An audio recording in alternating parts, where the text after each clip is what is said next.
Baik, Assalamualaikum warahmatullahi wabarakatuh.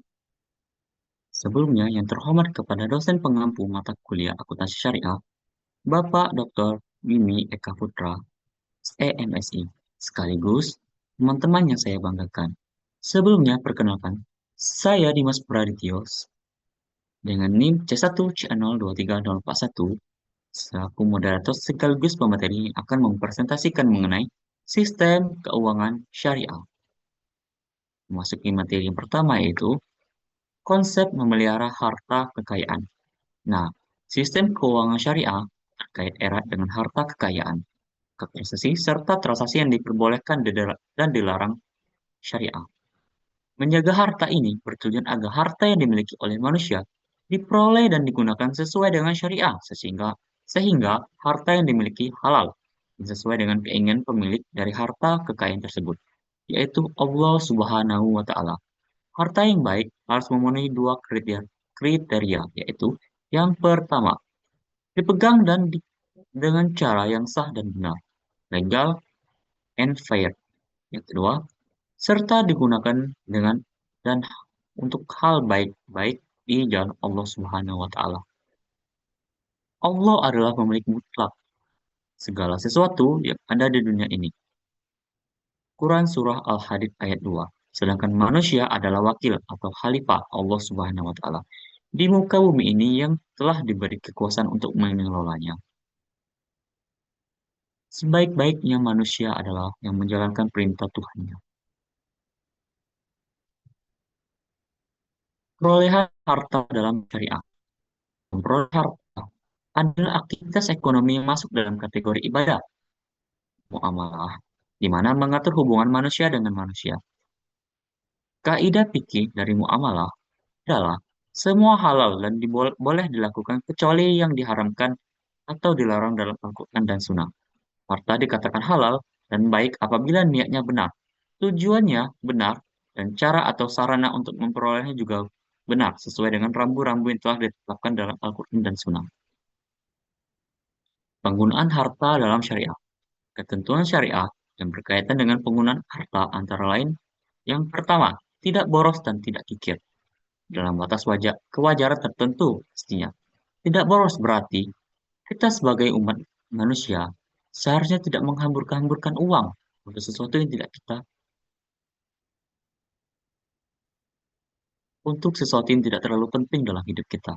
Misalnya, kita sudah memiliki banyak pakaian mewah, namun kita masih ingin terus menambah pakaian-pakaian mewah tersebut. Sedangkan pakaian-pakaian yang sudah kita beli tersebut belum juga kita gunakan dan tidak kikir. Sebagai manusia, tidak seharusnya kita kikir terhadap sesama kita, apalagi terhadap sesama yang membutuhkan. Yang kedua, memberi infak dan sedekah. Yang ketiga, membayar zakat dengan sesuai ketentuan. Yang keempat, memberi pinjaman tanpa bunga atau qardul hasan. Mengapa kita tidak diperbolehkan memberikan pinjaman dengan bunga? Karena hal tersebut termasuk riba jika kita memberikan saudara-saudara kita pinjaman, namun kita juga menetapkan bunga terhadap pinjaman yang telah dipinjamkan tersebut. Yang kelima, meringankan kesulitan orang yang berutang. Nah, semua ini ada korelasinya. Seperti memberi pinjaman tanpa bunga, kita memberi pinjaman dengan bunga itu tidak akan meringankan kesulitan orang yang berhutang. Sedangkan kalau kita memberikan pinjaman tanpa bunga, hal itu tentu akan meringankan kesulitan orang yang berhutang. Akad kontrak atau transaksi. Menurut Abdul Razak Al-Sanhuri dalam Nadariyatul di kan adalah kesepakatan dua belah pihak atau lebih yang telah menimbulkan kewajiban hukum, itu konsekuensi hak dan kewajiban yang mengikat pihak-pihak yang terkait langsung maupun tidak langsung dalam kesepakatan tersebut. Akad yang sudah disepakati harus dipenuhi dan tidak boleh diingkari. Akad berbeda dengan wa'ad atau janji, di mana wa'ad adalah keinginan yang dikemukakan oleh seseorang untuk melakukan sesuatu di masa yang akan datang, baik perbuatan maupun ucapan dalam rangka memberikan keuntungan bagi pihak lain. Nah, pembagian jenis akad. Yang pertama ada akad tabaru dan akad ijarah. Akad tabaru adalah perjanjian yang merupakan transaksi yang tidak ditujukan untuk memperoleh laba. Sedangkan akad ijarah adalah akad yang ditujukan untuk memperoleh keuntungan. Rukun dan syarat syahnya suatu akad. Rukun dan syarat syahnya suatu akad ada tiga jenis, yaitu sebagai berikut. Yang pertama, pelaku. Pelaku yaitu para pihak yang melakukan akad. Misalnya, kita menjual sesuatu dan pembeli dan ada pembelinya maupun ada penyewanya. Itu merupakan pelaku. Yang kedua yaitu objek akad, di mana sesuatu yang telah dilakukan transaksinya pasti ada konsekuensi yang harus dilakukan atau konsekuensi tertentu atas akad yang telah kita lakukan.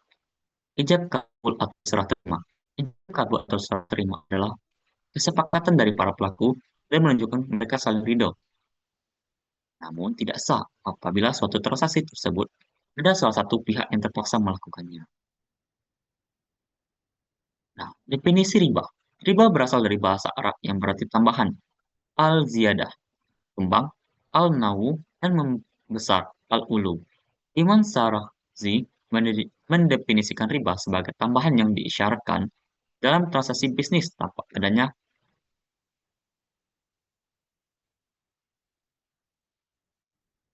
padanan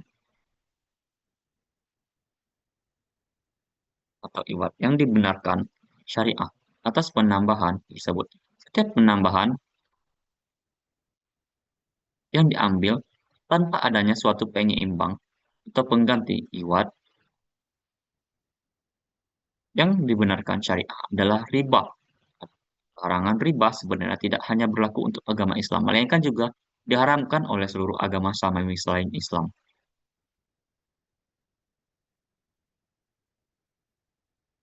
Bagian jenis riba.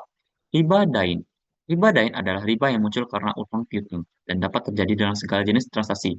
Kredit atau utang piutang di satu pihak harus membayar besar dari pokok pinjamannya. Riba fadl. Riba fadl adalah riba yang muncul karena transaksi pertukaran atau barter. Riba jenis ini dapat terjadi apabila terdapat kelebihan atau penambahan pada salah satu jenis barang ribawi atau salah satu barang sejenis yang dipertukarkan, baik pertukaran yang dilakukan dari tangan ke tangan, tunai maupun kredit.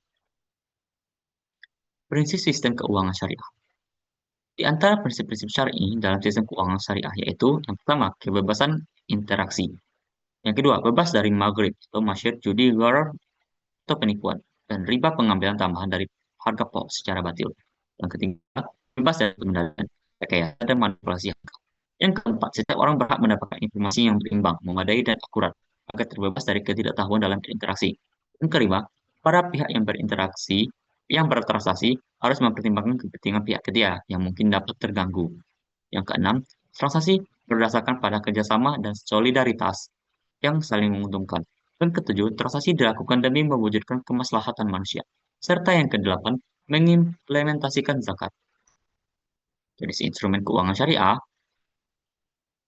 ada mudarobah, musyarakah, murabahah, salam dan salam paralel, istisna dan istisna paralel, ijarah dan ijarah muntahiyah, milk, bitamlik, wadiah, core hasan pinjaman, syart, wakalah, dan kafalah. Nah, namun ada juga instrumen keuangan syariah yang sekunder itu dapat diaplikasikan yang merupakan yang banyak diaplikasikan pada lembaga keuangan dalam bentuk pasar modal. Misalnya seperti dana mudorobah, saham biasa atau perusahaan, common stock, obligasi atau bagi hasil, obligasi mugorado, serta saham preferen. Baik, itu saja yang dapat saya sampaikan. Semoga teman-teman yang menyimak serta menonton video ini dapat menambah wawasan teman-teman sekalian. Saya akhiri dengan wabillahi taufiq wal hidayah. Wassalamualaikum warahmatullahi wabarakatuh. Terima kasih.